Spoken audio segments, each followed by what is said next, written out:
Greetings, friends. Welcome back to the broadcast. I'm Shawn. Website can be found at scriptureandprophecy.com. That's where you go to find the archives. That's where you go to support this mission of truth. We're looking to start our week, as usual, with some wisdom and some encouragement from the Psalms and from the Proverbs. We're looking at Psalm 105 today and Proverbs 23. Psalm 105 is a psalm of praise. And what's interesting is it appears to be, at least in part, composed by David with the removal of the Ark of the Covenant from Mount Zion. And we get that by looking at 1 Chronicles 16,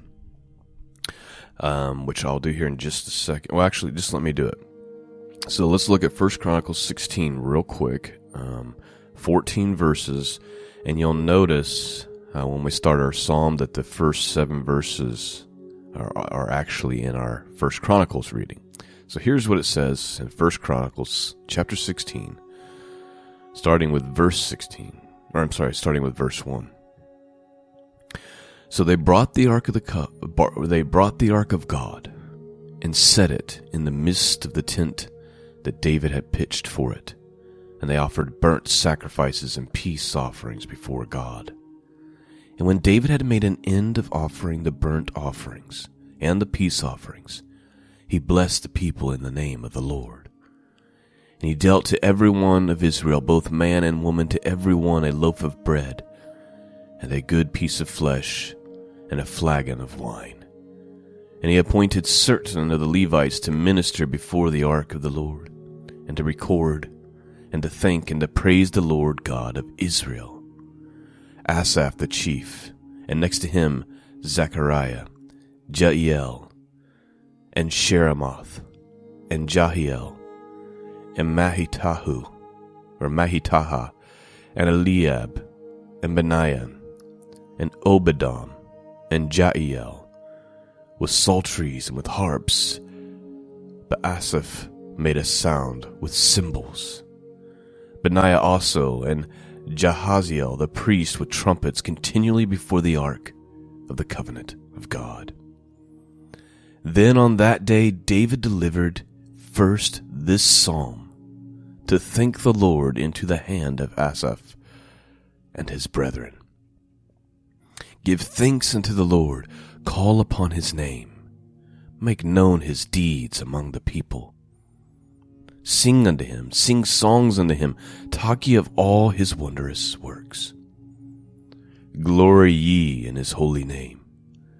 Let the heart of them rejoice that seek the Lord. Seek the Lord and his strength, seek his face continually.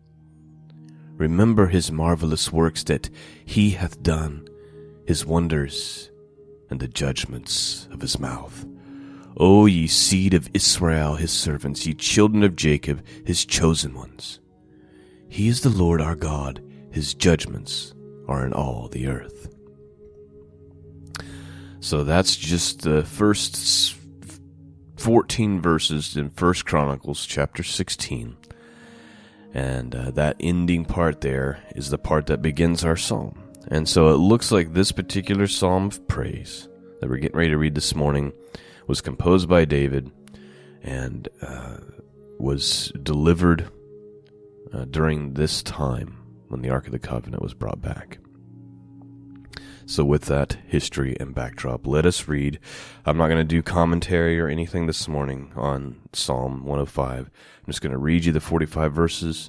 So open up your hearts and let the Word of God strengthen and encourage you this morning.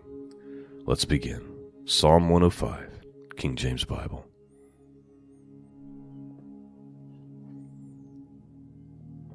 Give thanks unto the Lord. Call upon his name. Make known his deeds among the people. Sing unto him. Sing psalms unto him. Talk ye of all his wondrous works. Glory ye in his holy name. Let the heart of them rejoice that seek the Lord. Seek the Lord and his strength. Seek his face evermore. Remember his marvelous works that he hath done, his wondrous and the judgments of his mouth. O you seed of Abraham his servant, ye children of Jacob his chosen. He is the Lord our God, his judgments are in all the earth. He hath remembered his covenant forever, the word which he commanded to 1,000 generations, which covenant he made with Abraham, and his oath unto Isaac. And he confirmed the same unto Jacob for a law, and to Israel for an everlasting covenant, saying, Unto thee will I give the land of Canaan, the lot of your inheritance. When they were but a few men in number, yea, very few, and strangers in it, when they went from one nation to another, from one kingdom to another people, he suffered no man to do them harm. Yea, he reproved kings for their sakes, saying, Touch not mine anointed, and do my prophets no harm. Moreover, he called for a famine upon the land. He brake the whole staff of bread. He sent a man before them, ever Joseph, who was sold for a servant, whose feet they hurt with fetters. He was laid in iron, until the time that his word came. The word of the Lord tried him. The king sent and loosed him, even the ruler of the people, and let him go free. He made him lord of his house and ruler of all his substance, to bind the princes at his pleasure and teach his senators wisdom. Israel also came into Egypt, and Jacob sojourned in the land of Ham. And he increased his people greatly, and made them stronger than their enemies. He turned their heart to hate his people, to deal subtly with his servants. He sent Moses his servant, and Aaron whom he had chosen. They showed his signs among them, and wonders in the land of Ham. He sent darkness and made it dark, and they rebelled not against his word. He turned their waters into blood, and slew their fish. Their land brought forth frogs in abundance in the chambers of their kings. He spake, and there came diverse sorts of flies and lice in all their coast. He gave them hail for rain, and flaming fire in their land. He smote their vines, also their fig trees. He brake the trees of their coast. He spake, and the locusts came in caterpillars, and that without number. He did eat up all the herbs in the land, and devoured the fruit of their ground. He smote also the firstborn in their land, the chief of all their strength. He brought them forth also with silver and gold, and there was not one feeble person among their tribes. Egypt was glad when they departed, for the fear of them fell upon them. He spread a cloud for a covering, and fire to give light in the night. The people asked, and he brought quails, and satisfied them with bread of heaven. He opened the rock, and the waters gushed out. They ran in the dry places like a river. For he remembered his holy promise, and Abraham his servant. He brought forth his people with joy, and his chosen with gladness.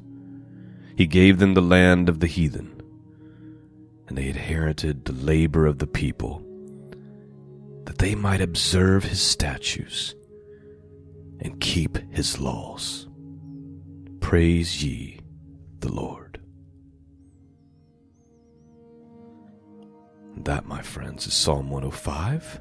I pray that it spoke to your heart this morning. Let's finish off by getting some wisdom from the Proverbs. We're looking at Proverbs 23 this morning. Let's begin. Verse 1, King James Bible. When thou sittest to eat with a ruler, consider diligently what is before thee, and put a knife to thy throat if thou be a man given to appetite. Be not desirous of his dainties, for they are deceitful meat. Labor not to be rich, cease from thy own wisdom. Wilt thou set thy eyes upon that which is not? For riches certainly make themselves wings, they fly away as an eagle toward heaven. So please note, it appears the Proverbs is warning about the seeking after wealth and making that your life's mission, because the wealth can just disappear. It can fly away like an eagle. It says if you're going to sit down with a ruler, put a knife to your throat if you're going to be given over to appetite. Like if you're going to be given over to luxury and sensuality and indulgence and appetite. Like those things are going to lead to destruction. Verse 6, eat thou not the bread of him that hath an evil eye, neither desire his dainty meats. For as he thinketh in his heart, so is he. Eat and drink, saith he to thee, but his heart is not with thee. The morsel which thou hast eaten shall thou vomit up, and loose thy sweet words. Speak not in the ears of a fool, for he will despise the wisdom of thy words. Remove not the old landmark, and enter not into the fields of the fatherless. For their Redeemer is mighty, he shall plead their cause with thee. Apply thy heart unto instruction, and thy ears to the words of knowledge. Withhold not correction from the child, for if thou beatest him with the rod, he shall not die. Thou shalt beat him with the rod, and you shall deliver his soul from hell. So please note, obviously this has come up multiple times. It may have came up in our last Proverbs study. Solomon just does not want you to get it twisted. You have to discipline your children. He's saying if you discipline the child with the rod, he's not going to die. Right? Stop acting like it's just a murder to spank your child's bottom. And we've gotten to a place in our society where we act like it's just murder. Psalm's like, he's not going to die. And in fact, by not sparing the rod, by actually doing the correction and the discipline, you're setting him up to be a more godly person. It says, thou shalt beat him with the rod, and shalt deliver his soul from hell. Continuing on. My son, if thy heart be wise, my heart shall rejoice, even mine. Yea, my reign shall rejoice when thy lips speak right things. Let not thy heart envy sinners, but be thou in the fear of the Lord all the day long. Let's read that again. Open up your hearts to this. Let not thy heart envy sinners, but be thou in the fear of the Lord all the day long. That sounds like a verse that we could just mull over and chew on all day. Don't be jealous of the lifestyle and the luxury or the pleasure and indulgence that you see the heathen or the sinner that has. Rather, remember your fear and reverence for God and why you choose to obey Him instead of feed your flesh. Let me read that just one more time. Let not thy heart envy sinners, but be thou in the fear of the Lord all the day long. For surely there is an end, and thy expectation shall not be cut off. He's saying, don't forget there is an end. One day, we're going to have to stand before God. One day, Messiah is going to return. One day, you're going to have to answer. Walk in the fear of the Lord. Don't be envious of the wicked. Verse 19, Hear thou, my son, and be wise, and guide thy heart in the way. Be not among winebibbers, among rituous eaters of flesh. For the drunkard and the glutton shall come to poverty, and the drowsiness shall clothe a man with rags. Hearken unto thy father that begat thee, and despise not thy mother when she is old. Buy the truth and sell it not, also wisdom and instruction and understanding. The father of the righteous shall greatly rejoice, and he that begetteth a wise child shall have joy in him. Thy father and thy mother shall be glad, and that bear thee shall rejoice. My son, give me thy heart, and let thy eyes observe my ways. For the whore is a deep ditch, and a strange woman is a narrow pit. Again, please note, another common teaching throughout all the Proverbs. He's warning his sons over and over, stay away from the strange woman. It's a trap.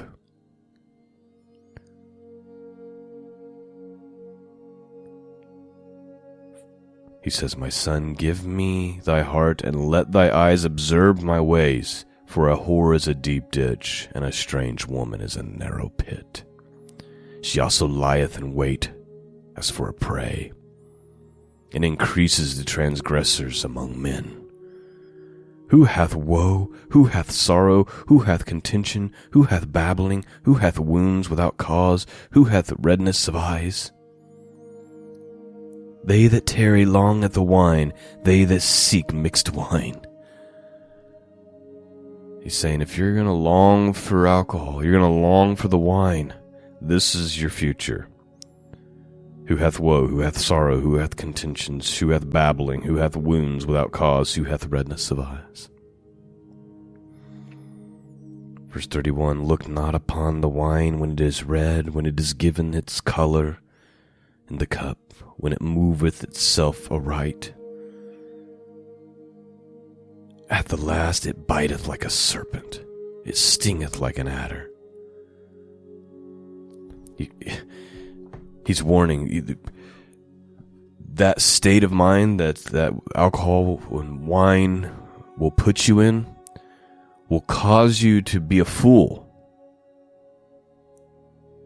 We're not even necessarily talking about drunkenness. We're talking about a little too much wine, a little too much practicing drinking wine all the time will lead you to do things, to say things that you probably wouldn't do otherwise. Listen. Here, listen what he says. Look not upon the wine when it is red, when it giveth its color, and the cup, when it is moveth itself aright. At last it biteth like a serpent, and stingeth like an adder. Thy eye shall behold strange women, and thy heart shall utter perverse things.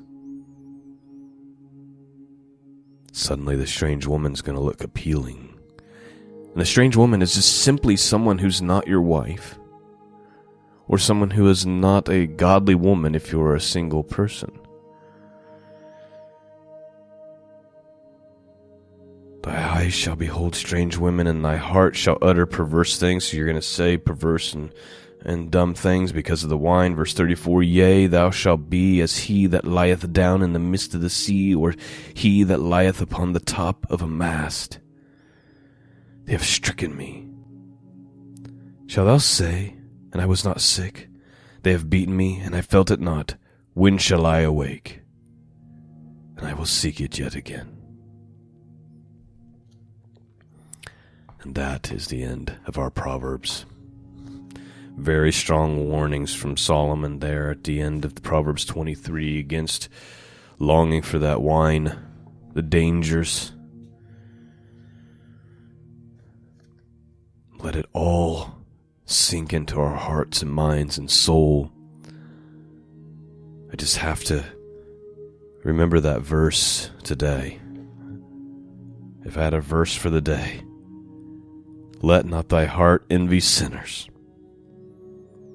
but be thou in the fear of the Lord all the day long.